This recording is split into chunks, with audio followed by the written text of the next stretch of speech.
the power game for next generation measurement and optimization.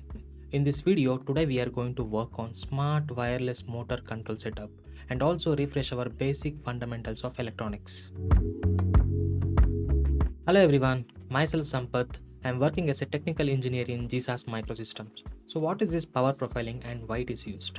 Power profiling provides maximum sustainable power against a duration. In electronics, it uses for tracking device energy use over the workloads. For example, engineers will use it for optimizing battery life as well as thermal device of electronic equipments.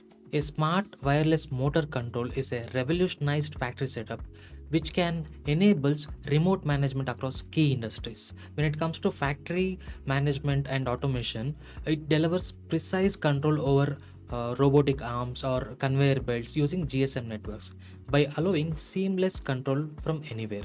When it comes to agriculture, our farmers can use this setup for remotely managing irrigation pumps and automated equipments and optimize the water use and for harvest without need of on-site presence. Let's start our demo setup. I have taken GSAS Note board for this circuit along with a smart wireless control. This includes temperature measurements for each 5 second of interval. And then this is STM32F103C886 which is Blue Pill board and ARM Cortex M3 controller, ideal for learning embedded systems, and it offers 72 MHz of speed, 64 kilobytes of flash and 20 kilobytes of SRAM. For wireless communication, I have taken two RIACs, which is RYLR998 LoRa module as we required for transmission and receiving. For temperature measurement, I am using DHT11 sensor and connecting 5 volts DC motor to the setup. This is USB to TTL converter using for communication by sending commands through Arduino Uno application. And I am using power bank as battery for this application. Now I am connecting micro B cable to the power the setup, but in the another end we have USB-A type. Usually energy meters comes with general terminals like voltage for parallel and current for series measurement. For this we need to make converter using wires. But here JS220 is mainly designed for low power devices and most of them will be USB powered. Hence Joulescope offers optional USB front panel for easy connection. Now I am swapping the front panel with USB slots. This includes USB O-stand devices,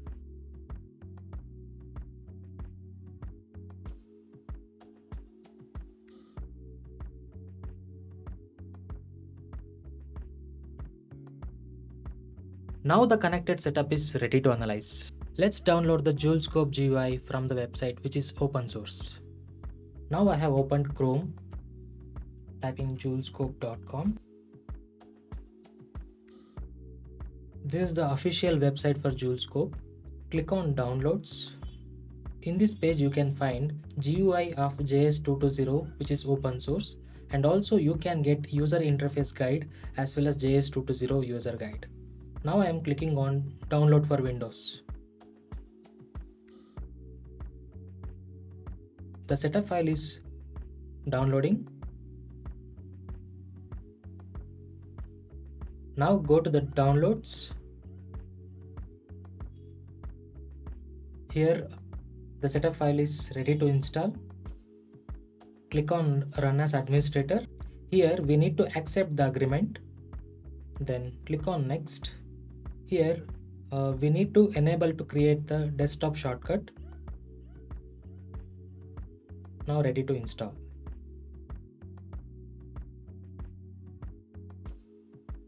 Yes, now the GUI is ready to work. Before going to the power profiling, let's refresh some basic fundamentals of electronics like voltage, current, charge and power.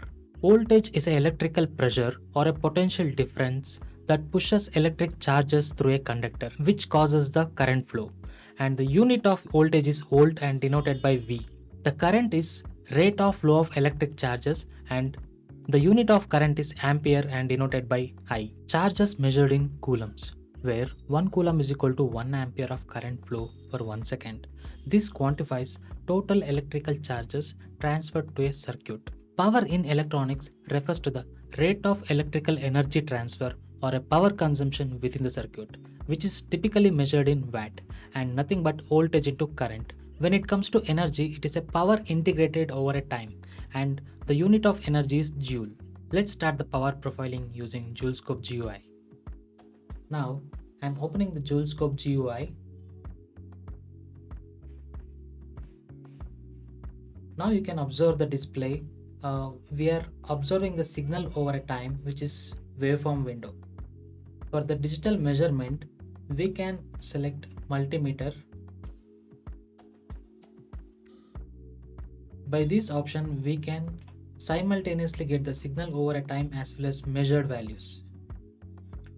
Usually in USB based power sources or in any kind of batteries, there will be no output control switches. By this, it will be very difficult to control the power flowing to the circuit. For this, Joulescope GUI offers a special function for target controlling. Using this function, we can control the power source output on and off by toggling this icon. JS220 has the voltage range of plus or minus 15 volts and the current plus or minus 3 amperes. And it has the programmable fuse which can break the circuit if it is cross the limits. Here you can observe two icons, these two for the data logging option for signal over a time and these two for the measured values. Here we can select the signals which we required. Now we have selected current, voltage and power, and also we can enable range.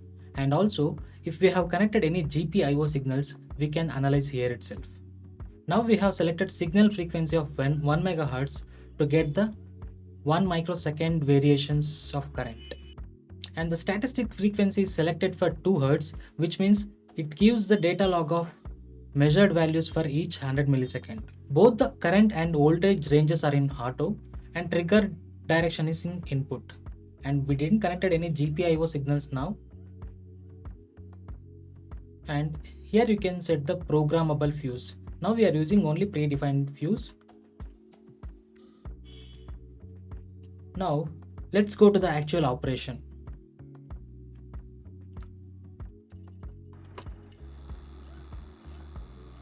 Now you can observe the Inrush current.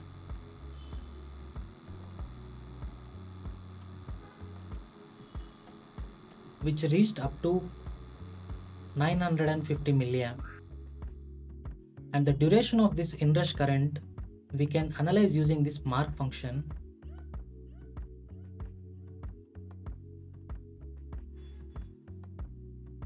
The inrush occurred around 120 microseconds. What is inrush current?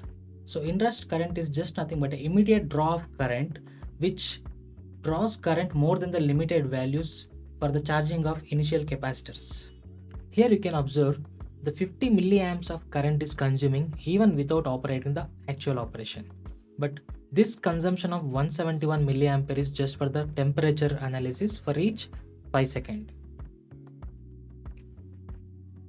And now let's start the actual current analysis. Now I will send the commands through Arduino application from LoRa.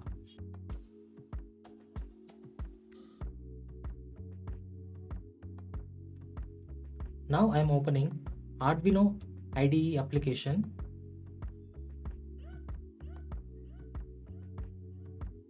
Connecting to the COM port 9 for USB-TTL converter.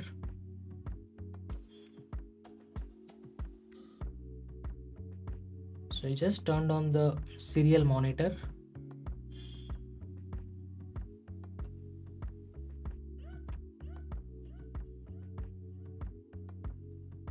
Now I am sending the commands to run the DC motor in serial monitor. AT plus send is equal to 0, 4, I. Yes. Here you can observe the current consumption of DC motor, which jumps from 50 milliamperes to 140 milliamperes. Along with the temperature measurement, it reaches around 266 milliampere.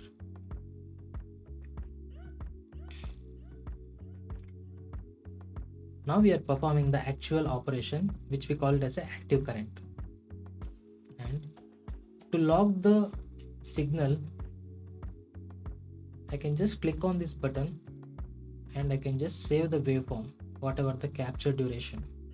For the power profiling of this application, which includes inrush current, sleep current and the active current, I can just log this particular section with the help of marker.